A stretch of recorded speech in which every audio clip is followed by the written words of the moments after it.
What is the social issue? From the spike in energy bills to the surging food prices, food poverty is becoming a frightening reality for millions of people in the UK, with many more at risk of being forced to choose between hunger or freezing temperatures in the coming winter. As of 2020 to 2021, the government reports that 6% of the UK, 4.2 million people, are living in food poverty, including 9% of our country's children. Food poverty is the condition of not having access to sufficient food or food of an adequate quality to meet one's basic needs. With the UK's current welfare system, benefits are hard to access and once in poverty it is difficult to escape, especially considering factors such as poor mental health or recent release from prison. 14% of the UK, 1 in 7 people, shouldn't be forced to go without food because they can't afford the essentials. Our food banks shouldn't have to distribute more emergency food parcels than in the past, rather than less. The Trussell Trust, who support food banks across the nation and advocate for preventing the need of these food banks, has sent out more parcels from January to June this year than the 1.2 million parcels dispersed over the entirety of 2017. We shouldn't be forced into food poverty because our income is too low or unreliable and increasing too slowly to keep up with the rising cost of living. In the face of the crisis, we have to seek support from the services which help the UK's most vulnerable and support them in return, which is why we have decided to represent the Stonehaven charity, The Haven.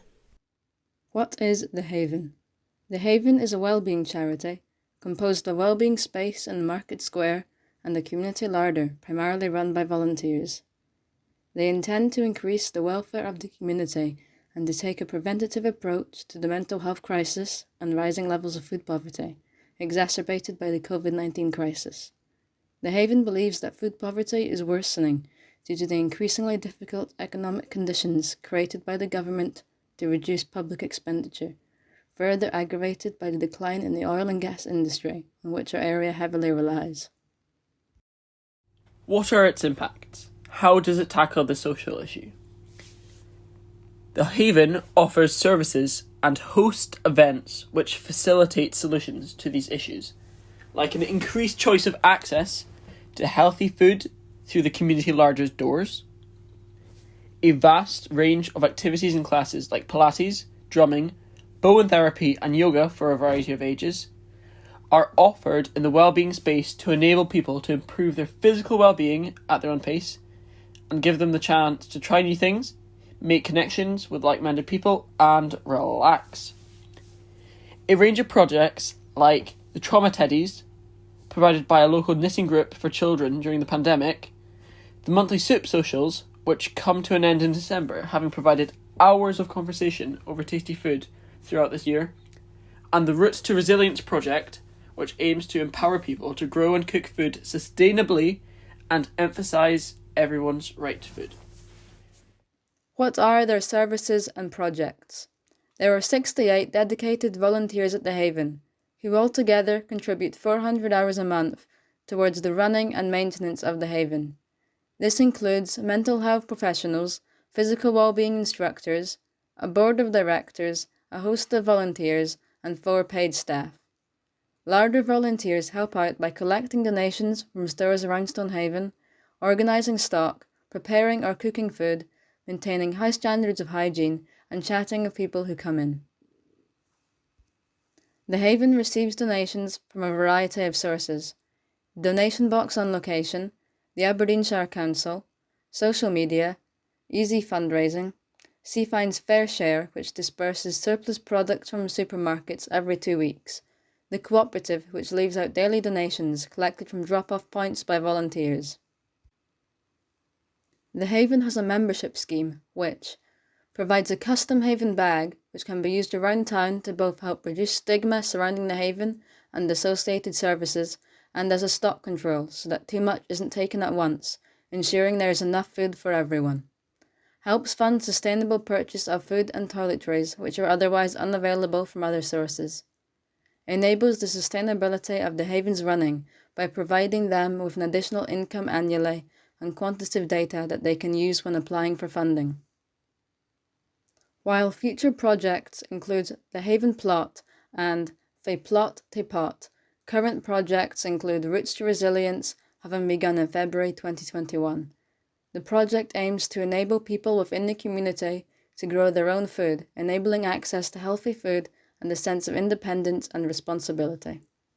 Future ideas for the project include cooking classes for healthy meals using homegrown produce, learning how to make preserves and utilise the Haven dehydrator, and cultivate more connections with individuals and organisations to help them grow. Why do we need it more than ever? There has been an increase in people coming to the larder due to a number of factors, including the reality is that those who have full-time jobs are experiencing a decrease in their salaries or only receiving minimum wage, and yet they do not qualify government benefits, pushing them to rely on charity services. The amount of donations has also been decreasing as items nearing expiry date are bought off the reduced shelves of supermarkets by consumers, instead of eventually being taken down by employees and put aside for Haven collections. There have also been more swaps for items instead of direct donations, demonstrating the increasing necessity of the Haven and similar services. Why do they deserve the £3,000? What would they do with it? Each week, the larder spends between £500 and £600 to stock the shelves of items that aren't typically donated. Funding they once had for food is gone. It is easier to get funding for new equipment and big buys than for the smaller things. If they had £3,000, they would use it towards a number of things, such as new equipment for the benefit of their services. An example being their dehydrator being used to create dried fruit bundles, preventing the fruit from being wasted and providing them with another avenue to sustainably support the organisation's continuation. They would also use it to continue covering rent and core running costs and continue to provide support services to the local community. What can we do to help? The work of the Haven is invaluable. There are a variety of ways you could help the Haven. You could contact larder manager and volunteer coordinator Julie Gray if you are interested in volunteering and working with like-minded people. You could join a class in the wellbeing space in the square, as those fees go towards supporting the Haven. You could spread the word about the Haven and enable people to find them.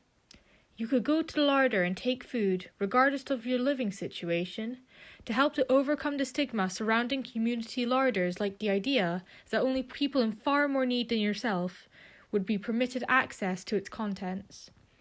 This would not only contribute towards reducing food waste and the personal cost of the weekly shop, but also the shame attached to receiving help or donations.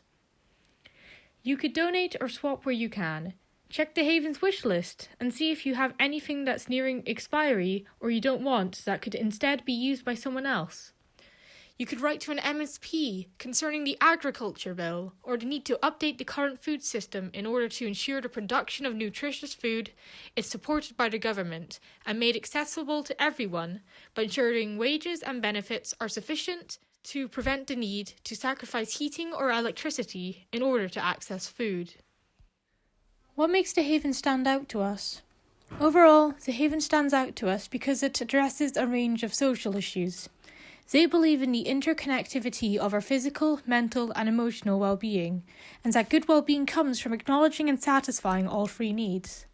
As a result, they take a holistic approach to their services and work tirelessly to innovate themselves and strengthen the entire community through inspiring action to grow your own food, sharing their knowledge and giving people someone who will listen, accommodating our everyday necessities, and facilitating connections between people to help us realise that we aren't alone in the adversity of our daily lives.